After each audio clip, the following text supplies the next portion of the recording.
Well, now, I thought I might include in my show tonight, at no extra charge, and an extremely a big charge to the management here, but I'd like to teach you a little something, give you some information that you can go home and try out yourself. Because I get asked all the time, how did I put an arrangement like Lady Madonna together? Well, I want to show you step by step how I did it and how I do everything that I play up here. I want to show you how I put stuff together, so you can go home and try this method yourself if you wish. So, first of all, I just want to say, unfortunately for me, I don't read music, and I never had any formal training. So if you ask me any kind of theory questions, I may get pretty quiet. But basically, the information I'm going to give you is straight ahead. It works. All it takes is your willingness to work. Okay?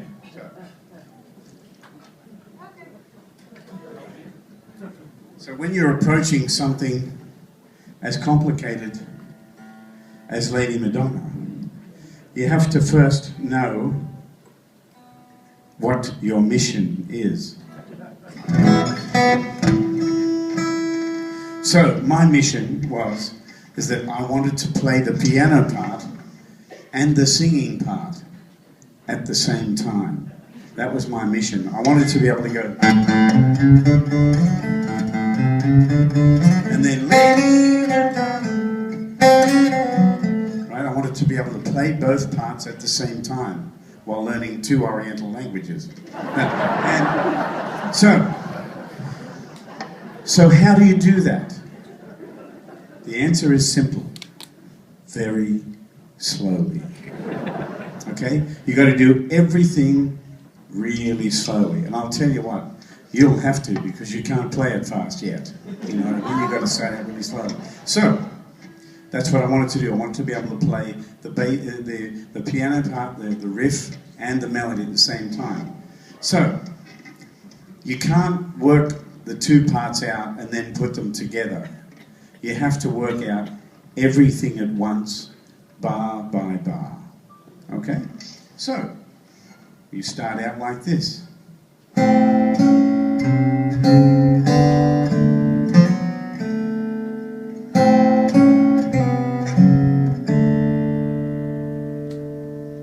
Got that far? Now practice that for a while.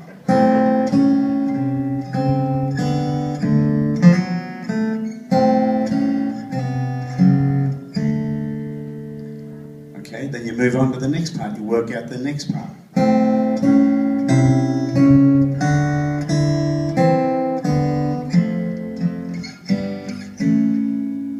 Okay, and then you put those 2 together, and you've got... And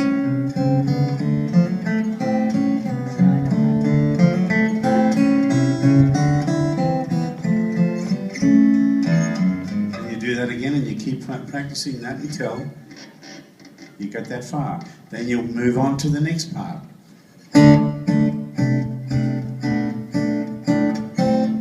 So forth. So that's what you do. You work it out methodically, bar by bar, and you're going to fumble around like you're a beginner. And I did, believe me, when I was trying to work this thing out, I sounded like a complete beginner. Because what you've got to remember, ladies and gentlemen, is that you're learning new skills. Your brain is trying to work out a way of teaching your fingers these new skills and to try to remember it as well. So you've got to give yourself plenty of time, and you've got to go really slowly. Now, when you've worked it all out really slowly and you're absolutely sure that all the fingering is right and everything is right with it, all you've got to do now is switch modes and just practice. Just practice all these new skills that you've just learned. Now, let me give you some good advice. Don't practice in front of your family. Okay? Don't practice in front of anybody. You've got to do it alone. Okay? You've got to be by yourself in your own private space where you can bother nobody, because you are going to have to play the same thing over and over a million times. Okay? That's the only way you're going to get any good at it. Right? We musicians need repetition to make us better players. Okay, so you work out what your mission is, then you methodically and slowly work it all out, and then you practice these skills. And you're practicing these skills until the magical moment, the one we live for, the one we're waiting for, and that is when the skills stop sounding like skills and start sounding like music. Okay? But they have to start out as skill first, something like this. Okay? So, now, when it really starts to sound like music to you, well, you better start playing it for people, because you're going to make them feel really good if you play something really good for them that you put a lot of time into.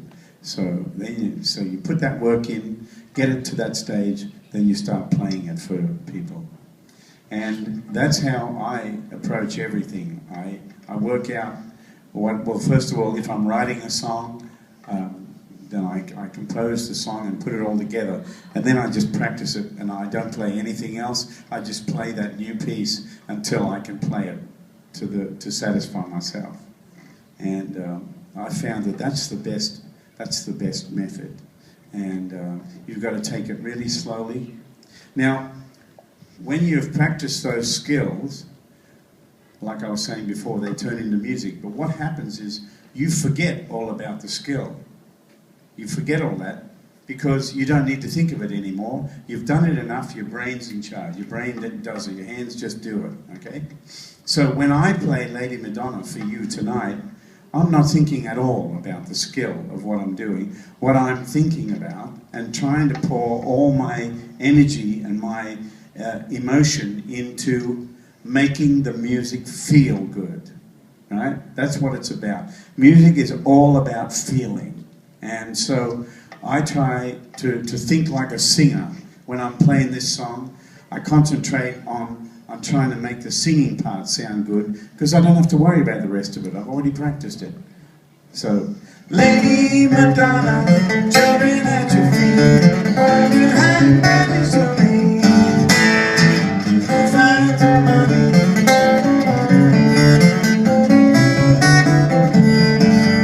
You see that? My hands know where to go, but I can make the music feel good. And then when you're watching me play it, you're not seeing really any skill. You're just hearing the music, and that's really how it should be. So, do you understand that? I hope it helps you.